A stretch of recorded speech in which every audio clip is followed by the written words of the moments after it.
Welcome to the Slop Farm. Enjoy the video. In this video, I will show how to grow mycelium in Petri dish easy guide. Start by setting up a clean workspace and gathering supplies, including agar, Petri dishes, inoculation tools, and a sterile flame or alcohol burner. Sterilize surfaces and tools, and practice calm, deliberate motions to avoid introducing contaminants.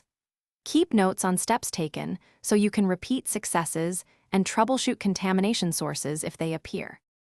Begin by measuring and preparing your agar medium precisely, using a trusted recipe or manufacturer instructions for nutrient content. Sterilize the medium by autoclave or pressure cooking, then cool it to a safe pouring temperature while maintaining sterility.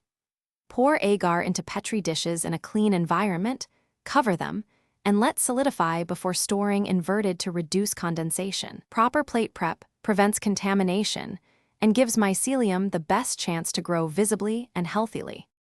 If you're enjoying this guide, please subscribe and like to help the channel grow and bring you more helpful lab tips. Quick recommendation: Little Tree's black ice makes your car smell great after a long day of plate work, and it's a small comfort on the drive home. Check the description for the link and other deals. Grab one if you want a pleasant ride, and now let's get back to the video. Using sterile technique, transfer a tiny piece of tissue or a spore suspension onto the agar without touching non-sterile surfaces.